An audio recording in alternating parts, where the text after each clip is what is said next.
mis sa praegu teed? Ma täidan savikasti. Et savikasti puhul on oluline see, et ta oleks ääreni täidetud. Mitte muidugi alati. Et mõne lapse jaoks on näiteks väga oluline, et need kasti ääred oleks natukene näha. Et kui ta siin kätega liigub, et siis ta tunnetab piire.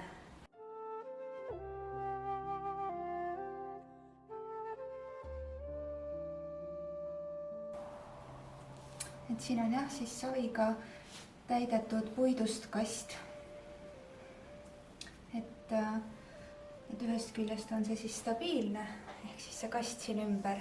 See annab sellise turvalise tunde, aga teisest küljest on siin sees savi, millest annab voolida. Et savi ei ole liiga pehme, aga ta ei ole ka liiga tahke. Ja lisaks on veel ka veekauss kõrval, mida on võimalik kasutada.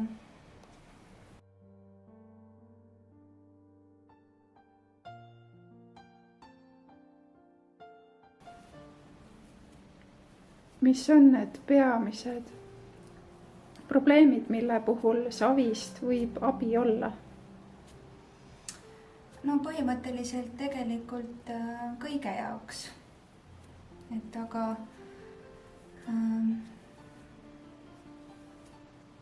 võib-olla kõige rohkem laste puhul, kui on tähelepanuga probleeme keskendumisega või siis üldiselt nagu kontakti loomisega teiste inimestega. Et see aitab tugevdada mina-tunnet. Ehk siis, kui inimene tunneb ennast enda kehas hästi, siis ta suudab teistega paremini kontakti luua ka. Inimestega, aga ümbritseva maailmaga.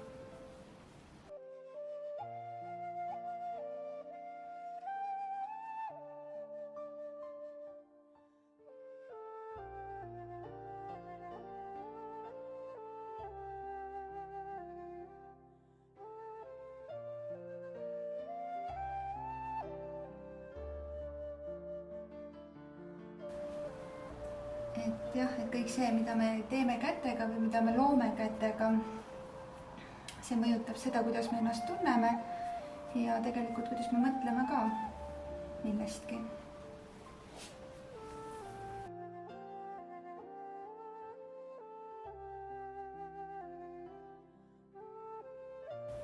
Kas saviteraapias räägitakse juttu ka? See oleneb. Et kui näiteks laps tuleb ja ta on aktiivselt tegutsemas ja siis ta näiteks jutustab, mida ta parasjagu on tegemas või mida ta tahab luua, et siis me räägime. Aga kui tuleb täiskasvanu ja ta keskendub sellele töö tegemisele, siis selle töö käigus me võib-olla 45 minutit üldse ei räägi. Ja siis, kui me oleme lõpetanud, ja siis ta saab jagada seda, et mida ta koges ja mida ta tundis ja mis mõtted tal selle aja jooksul tekkisid. Aga see ei tähenda seda, et ma siin kõrval niimoodi ainult vaikides istun, vaid ma ikkagi aitan selle protsessile nagu kaasa. Sellega, et ma kinnitan seda näiteks, mida töötegija teeb või aitan teda mingisugusest raskest kohast üle näiteks. Ja loomulikult täiskasvanud võivad ka siis nagu selle töö käigus jagada seda, mida nad mõtlevad või kogevad, aga see on iga ühe puhul hästi erinev.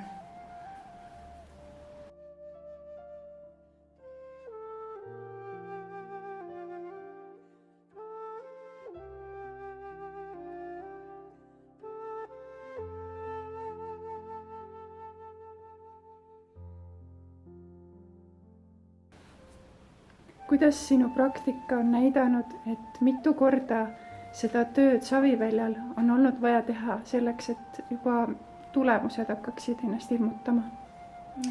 Minimaalselt 10 korda.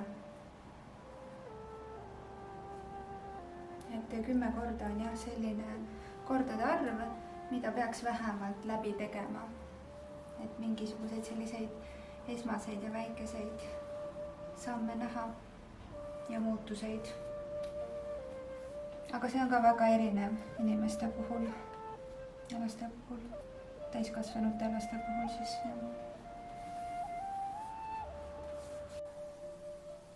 oled oodatud saviteraapiasse